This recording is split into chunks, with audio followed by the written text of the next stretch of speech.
Arkadaşlar merhaba, hepiniz tekrar hoş geldiniz. Bugün sizlerle birlikte obje dönüştürme komutunu öğreneceğiz.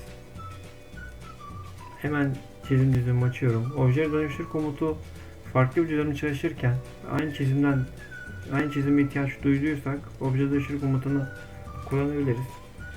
Şu an peki anlamamış olabilirsiniz ama şu an iyi anlayacağınızı düşünüyorum. Ya katı modeldeyken veya çizim üzerindeyken de obje dönüştür komutunu kullanabilirsiniz. Şimdi ben çizimimi yaptım. Bakın çizimdeydim. Ve burası yukarı skeçten çıktım. Siyah hale büründü. Hemen hızlı bir şekilde ben düzlem atayım. Düzlem atamayı hepsini göstereceğim size aşama aşama. Sadece komut gidiyorum. Aklınızda bir şey kalmasın. Hepsini anlatacağım. Aklınız karışmasın diye. Şimdi attığım bu düzlemde. Bu düzleme sağ tıklayarak çizimimi açıyorum. Çizimi açıyorum, sonra objeyi dönüştür komutuna giriyorum ve ardından bu çizgileri seçiyorum.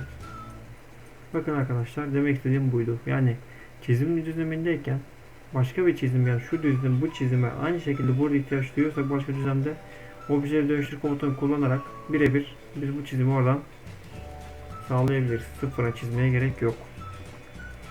Ve şöyle bir şey var. Direkt bunları silelim.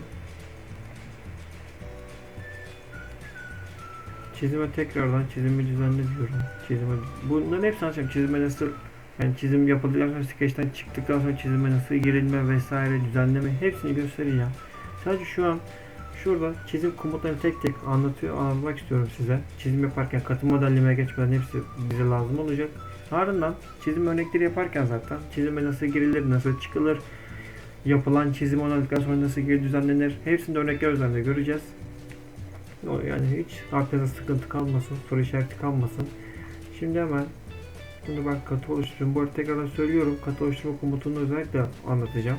Ama daha önceki videoda zaten bahsetmiştik. Bir örnek parça çizmiştik. Şimdi bu kadarını bilmeniz yeterli.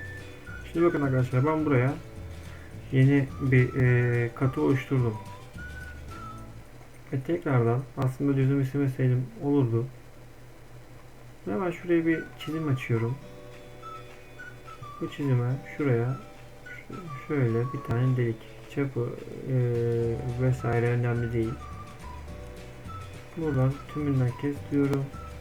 Dediğim gibi bu komutları hepsini anlatacağız. Sadece şu an obje dönüştür komutunu, özür diliyorum. Obje dönüştür komutunu göstermeye çalışıyorum. Şimdi unsurlar bölümünden referans, düzlem, tekrardan bir düzlem atalım. İster arkadaki katı model olsun, isterse normal 2 boyutlu bir skeç olsun, hiç fark etmez.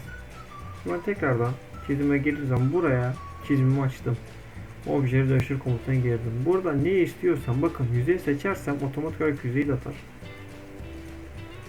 Oradaki yüzeyi. Objeyi dönüştür. Burayı seç. Daireyi.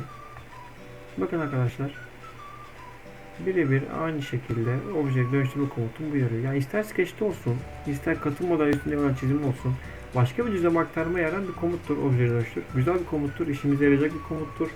Tekrar söylüyorum. Hepsini anlatacağım. Şu an düzlem atmayı nasıl atılır, nasıl yapılır vesaire hepsini anlatacağım. Arkadaşlar soru işareti kalmasın.